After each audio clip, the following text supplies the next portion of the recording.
The stories you're about to hear will crawl under your skin, linger in your thoughts, and leave you questioning the darkest corners of the human soul.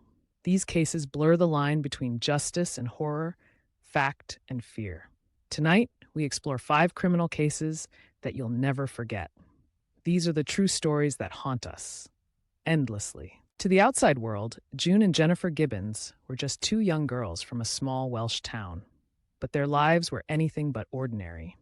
Born in 1963 to Barbadian parents, the twins seemed connected in ways that defied explanation.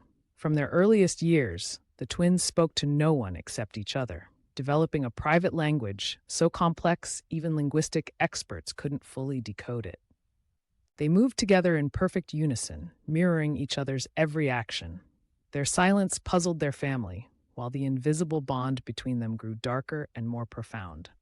By their teenage years, June and Jennifer's shared mindscape began to spiral. They turned to writing, crafting novels filled with disturbing themes of power and violence. But their fictions soon bled into reality when they started committing petty crimes that quickly escalated to grand theft and arson. After setting fire to a local building, they were sent to Broadmoor Hospital, a high-security psychiatric institution. It was here that their relationship reached its breaking point. Psychological evaluations revealed something chilling, that the twins viewed their bond as both a blessing and a curse. They believed that for one to thrive, the other had to die. Jennifer began writing cryptic entries in her diary, foreshadowing her own demise. On the day of their transfer to a lower security facility, Jennifer reportedly leaned over and whispered, "I'm going to die." Hours later, she collapsed and passed away from an undiagnosed heart condition. No foul play, no prior signs of illness, just death, as if willed into existence. June, now alone, began to integrate into society. She later reflected on their bond, calling Jennifer her shadow and her prisoner. Despite years of study, psychologists remain baffled by June and Jennifer's connection, leaving us with questions that may never be answered. Did Jennifer sacrifice herself for June's freedom? Or was it something stranger, something we've yet to understand about the limits of human connection? David Parker Ray seemed ordinary at first glance, but behind his unassuming appearance was a man whose fantasies turned into unspeakable realities. Born in 1939, Ray grew up in rural New Mexico, where his fascination with torture began at an early age.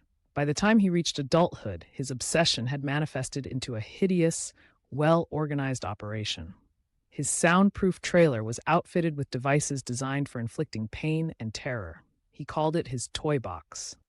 But there was nothing playful about it. Families remember their daughters disappearing without a trace, their hope fading with each passing year. Ray's deception only came to light when a victim, Cynthia Vigil, escaped in 1999. Bloodied but determined, she ran to a neighbor's house after a harrowing 3-day ordeal in the toy box. During investigations, authorities discovered audio tapes of Ray greeting his victims as they awoke, drugged, and bound.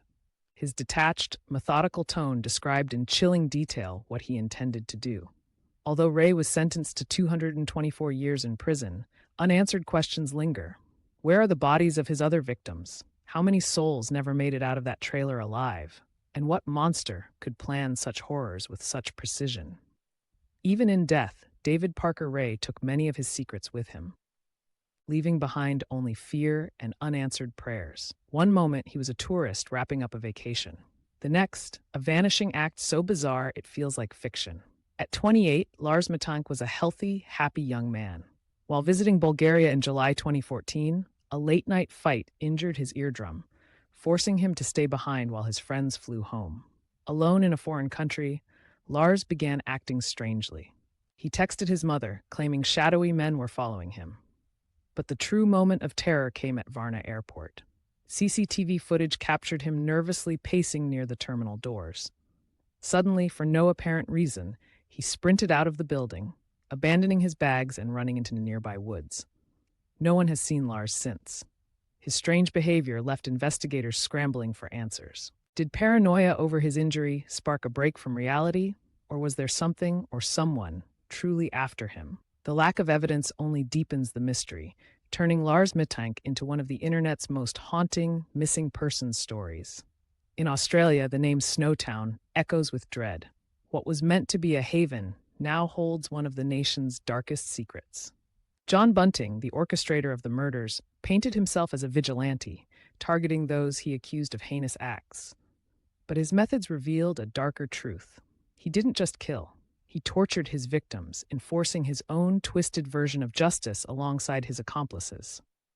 The remains were found in a rented bank vault, where police uncovered barrels filled with the horrifying remnants of dismembered bodies dissolving in acid. The stench, investigators said, was unforgettable. Bunting used manipulation to recruit others into his crimes, preying on the most vulnerable and turning them into instruments of horror. The Snowtown murders remind us how one person's darkness can corrupt an entire circle of lives, leaving scars on a community that may never fully heal. In an isolated corner of Germany, one farmhouse became the setting for a nightmare nearly a century ago. The Gruber family's tragic story begins with whispers of the unexplainable. One night in 1922, neighbors discovered the bodies of Andreas Gruber, his daughter Victoria, her two young children, and their maid, all brutally slain. The weapon? A pickaxe. But the crime wasn't over. Chillingly, the killer stayed in the house for days, eating meals and tending to livestock as the family lay dead in the barn. Footsteps leading up to the house but not away, mysterious noises in the attic heard in the weeks leading up to the murders, and the family's rumors of a living curse all added to the horror.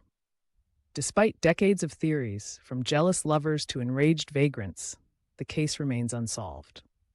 These 5 cases remind us that true horror doesn't need imagination. It walks among us, wrapped in the guise of ordinary lives. Some questions may never find answers, and some stories will haunt you forever.